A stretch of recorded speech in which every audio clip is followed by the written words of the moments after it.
Hi, I'm Moss Drake from the Flying Focus Video Collective, and we also have here Gail, Dan, and Elizabeth. And today we're doing our third-year Busiversary. This is 3 years since we've been doing the Flying Focus Video Bus. And being different people, we, as you can see that we're all different, we are just some of the people in Flying Focus, and we are obviously have different interests and different viewpoints on everything. So we get a wide range of shows. And we're going to show you some of those shows tonight. But first, I think I'd like to have Dan talk a little bit about our history. Well, we have very little time, so I'll just tell you that we've been together for about 3.5 years. We formed during what is commonly known as the Persian Gulf War to get out to the general public news and information they don't hear elsewhere, and to criticize other forms of media, mainstream media. And what's our slogan? Our slogan is using video as a tool for social change and voicing the voiceless. And tonight we're showing clips from what we've worked on in the last year of the Flying Focus Video Bus, which is our weekly half-hour show. Tonight we're live, but we'll be playing at our regular times. Monday, Wednesday. Monday, Wednesday, and Friday. And we hope that you'll enjoy these clips from this year. And I guess Elizabeth's going to start us off with some clips from her shows. That's right. Yeah, I've taken a special focus on international affairs. I think one of the things that's gotten me into media, the chief thing that's gotten me into media, is going to different countries and then coming home and finding out that what I experienced is very different from what I saw, what I see reported in the news. And so it's spiked my curiosity to look behind the scenes and to visit places to find out for myself. So the tapes I'm going to show tonight are all three from a trip I took to Cuba this past year. Cuba to me is one of the most underrepresented and most misrepresented countries in the world, and so I feel a real mission to expose some of the media lies and to come up with some alternative truths about Cuba. So in doing so, also, we uncover truths about all of Latin America and United States policy toward Latin America. So the clips I'm going to show 3 clips tonight that I produced from tapes that I took while in Cuba last year. The first is an interview with Eric Castillo, who was a co-producer with Barbara Trent of The Panama Deception. And the clip will also include some shots of Eric and Barbara on Cuban television. While I was there for a media conference which coincided with the Havana Film Festival, the 15th International Film Festival, which is something we don't hear about in the press here, that for 15 years there's been an international film festival in Havana, Cuba every December. So while we were there, Barbara and Eric were there presenting The Panama Deception to the international market, and Cuban TV picked them up and interviewed them, and Flying Focus picked Eric up and interviewed him. So let's run that tape.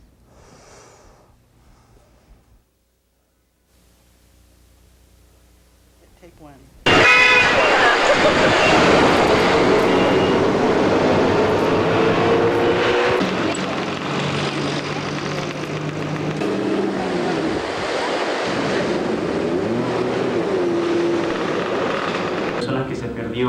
En el proceso.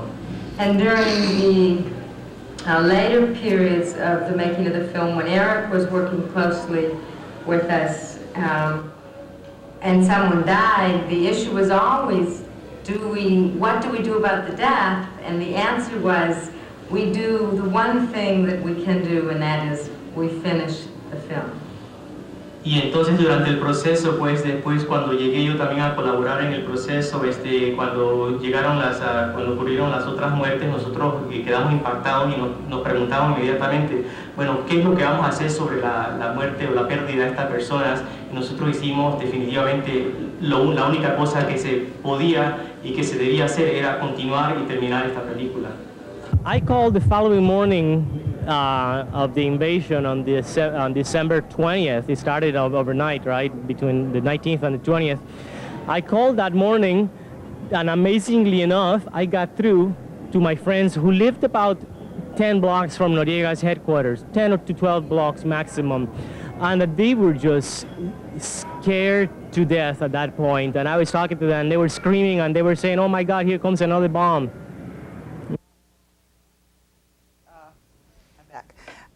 So the next clip we're going to show is an interview that I did with Patricia Martin, who was Director of International Studies at the Cuban School of Film and Video. Let's see, Escuela Internacional de Cine y Televisión.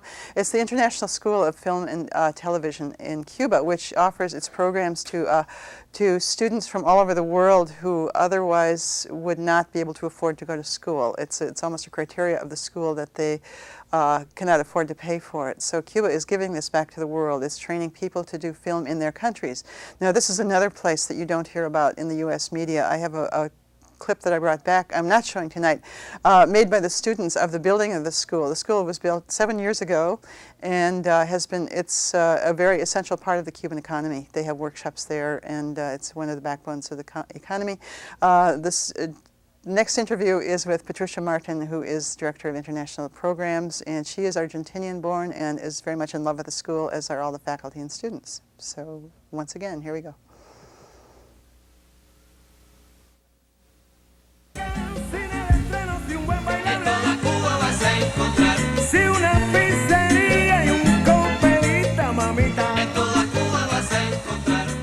So, since Cuba is going through so many shortages, Cuba can only give the school what it gives to the rest of the society. We can ask more than that. So we've been forced to reduce the number of students entering the first year from 100 to 50. That's 50% reduction.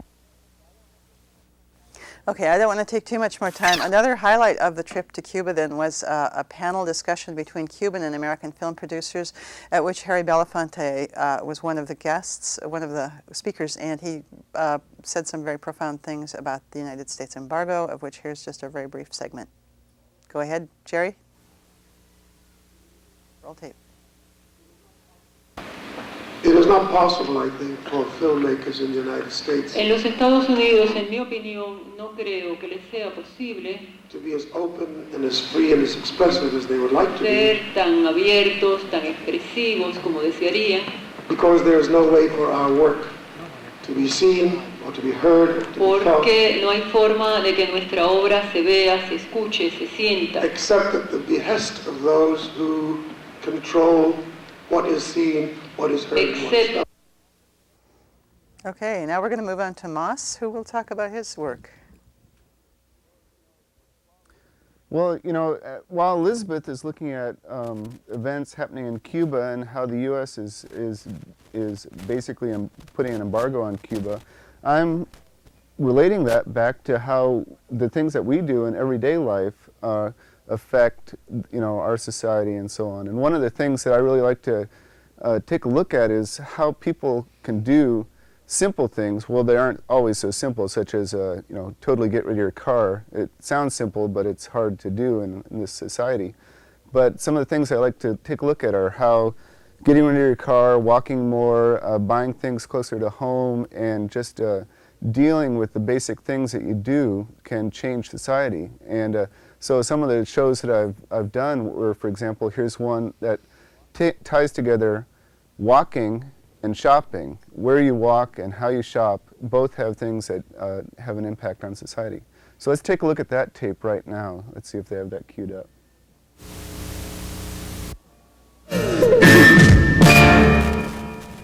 Why do I walk? I walk for a number of reasons, and one of them is that I think it's a mistake to start my car. I'm worried about the effect on the environment when I do that. But I have found in the last few years that we've been walking longer and longer distances, and what I found is that walking really solves all the problems in my life. When I'm walking, I have time to think things out that I don't have time to think out any other time, even when I'm riding the bus, and I take the bus a lot too. We'll be more effective by trying to change overall state and regional and local policies of traffic departments, planning departments, etc., rather than just go after one project at a time, which we've been doing in the past. We've commented on the Terwilliger Boulevard project, a Barber Boulevard project, etc., but really the most effective way to do this is to affect the overall policies. Like, for instance, how much money, what percentage of the traffic budget a city or county or state spends on pedestrian and bicycle projects, and whether all the projects they build have pedestrian and bicycle facilities in them. And we feel that this will be the most effective way to further our goal of making the whole region pedestrian friendly. People that have been shopping to make a change in society. Here, members that are supporting Pekun are asking for a boycott of Thriftway in Steinfeld's. Sign these petitions calling for Thriftway to remove Flavor Pack and Steinfeld's products from their stores. They sign because they understand that the rights of farm workers are their responsibility.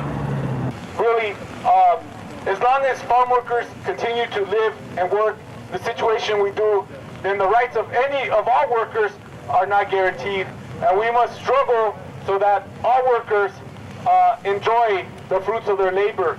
But primarily I prefer the bicycle. It's more fun and it's more social, and you know, like we were saying, in a car you're completely isolated from everything around you, which is, I think, a bad habit. And I think a lot of us come to the ride just not with a lot of consciousness, not with a real articulated program of why we're there. We just come on the ride. Sometimes we get a really good feeling from it and we come back to it. There isn't any one point that we've hammered out an ideology that we share as a group.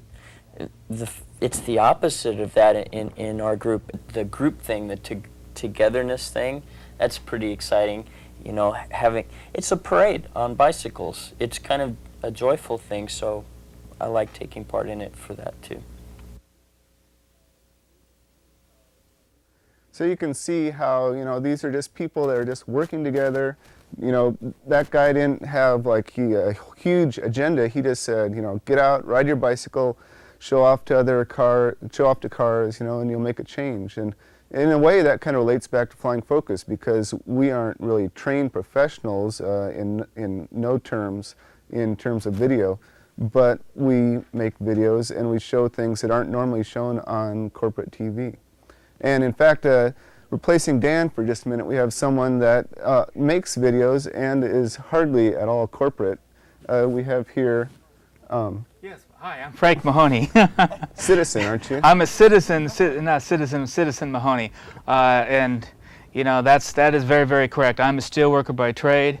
And, you know, for me to be in front of the camera is really, really difficult for me. I take some turns behind the camera because to me it's kind of like welding. I got to hold it steady. But I'm a North Portland resident, and I live in the area, and I've seen an awful lot of talk about a lot of other areas that people don't take issue to. So what I'd like to do is show some viewpoints from the North Portland area and some of the working class neighborhoods. I was real curious about, you know, Starbucks moving into the neighborhood. But what we have now is a clip about the Columbia Slough, and I went out and videotaped a tour by the Audubon Society of some of the problems with the slough. So if we have that clip.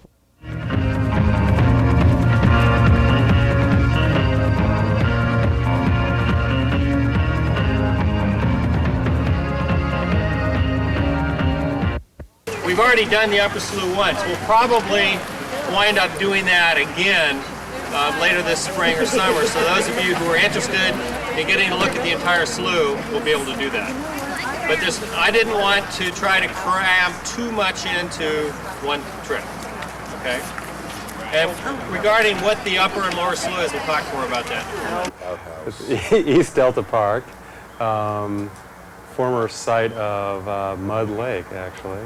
Okay, so I guess this is Mike Hauk is leading some people on a tour of the slough. Urban Streams Council trip, yeah.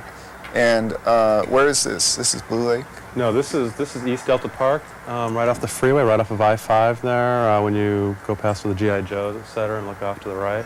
Concept B would say hold the urban growth boundary, accommodate development within it, and just be more efficient with how we utilize the land inside the urban growth boundary. Concept C, sort of a combination of this, but also saying, well, what the heck, we've got some communities out there in the outlying areas that perhaps could become satellite communities. Canby, Sandy, Estacada, Newburgh, Scappoose, and I think North Union.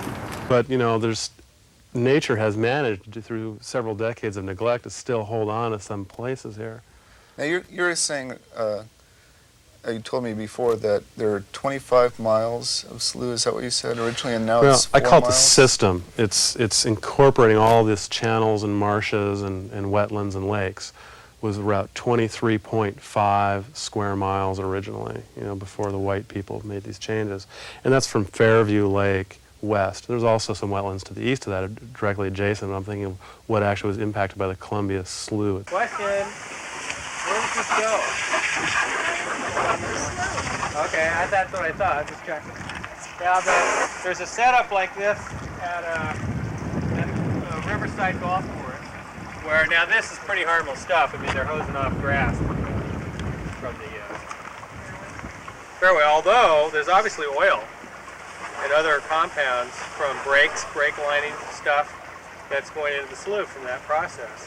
What Riverside has done is they've got a drain just like that, but the drain goes in and... Oh, hi. I guess I'm back. Anyway, I just put that clip together today, so really quick. One of the other things about the Columbia Slough is I live real close by it. I've only lived about 5, 6, 7 miles, or even 3 or 4 miles from that lake they were talking about, or there's a lake. But now we have other people here that want to talk about their clips too, and Sharon Gail was over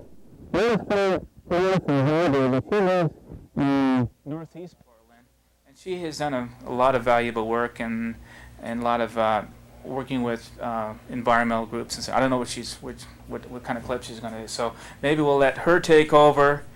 Incidentally, I wanted to mention that in the paper a couple of days ago, they're going to build a Indian cultural center there next to that place that we saw in the very first part of the clip on the slough. So, Sharon Gail? Well, thank you, Frank. While I've been working with Flying Focus, I've found that some of the work we do is pretty much a collaborative effort with other people in the community that are working for social change. Not just in this community, but in the Northwest, basically. There are lots of people that are very interesting, and I've tried to talk to some of them and make my videos educational about what, things that you wouldn't find from the mainstream media. I've let them tell it in their own words. This is a clip that I'm going to show. It's Clayoquot Sound. It's in on the northern tip of Vancouver Island, and McMillan-Blodale and the Canadian government have been clear-cutting and plan to clear-cut more. And this is a little intro about why and what's happening. Go ahead. Searching for the lost ones, they took off the reservations, working together for our children, the way that it used to be. And searching for the lost ones in today's society, teaching old and the new ways, this balance we need. Working together for our children, hand in hand unity, learn the ways for each other, this future will be. Searching for the lost ones to take off the reservations, teaching the old ways, the way that it used to be. Searching for the working together for our children, hand in hand unity, learn the ways for each other, this balance we need. And to date, there have been very close to 100 people arrested for blockading logging roads in the area. Sulphur Passage was a scene of blockades for 3 months. Bolson Creek was a scene of blockades, and currently, this is now August 1992, we've had 50 people arrested at the Clayoquot Arm Bridge, heading into the Clayoquot River Valley. There are, of 89 intact primary watersheds on Vancouver Island, And of those 89, there are 6 which have been unlogged. And 3 of those 6 happen to be in Clayoquot Sound. And what we see happening is this ever-shrinking bank of the genetic blueprint for temperate rainforests. And they are currently trying to go in and log those 6 last remaining unlogged watersheds. And it's ridiculous. It's just ridiculous that they should be trying to. But obviously, the environmentalists and the logging companies are both fighting over the same last remaining pieces. And we're going to win. And the reason we're going to... Okay, that's a really good clip, Gail. I like that piece. I'm going to show some clips from shows that I did about police accountability, which is a subject matter that I work on in another group outside of this. The first clip is from a show called Police Accountability, Another Look, and it features a public meeting in the Lentz neighborhood in southeast Portland after a drug raid that got botched up happened, and then I'll go into a clip on a show about the crime bill. So whenever that clip's ready, I'd like to start. And I just also want to say there's 7 people behind the cameras tonight that you don't see right now at home. Yeah, but here it's really busy. It's from a raid that occurred last August in the Levy Street neighborhood, which is in the Lentz neighborhood. They used a light armored vehicle and a helicopter in helping them with the raid, provided by the National Guard, and a SWAT team provided by the state police.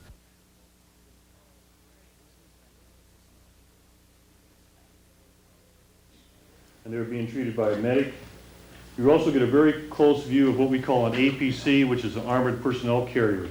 And you'll see that this is a great big steel box that has no weapons on it. The only weapons are on the officers as they are inside this vehicle.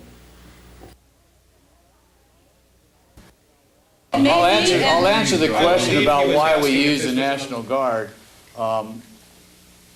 Police officers, citizens are very, very important commodities, and we don't like to lose either one. I don't like that term. And the National Guard, it has the equipment that we can borrow, that the city can't afford to go out and buy everything we need.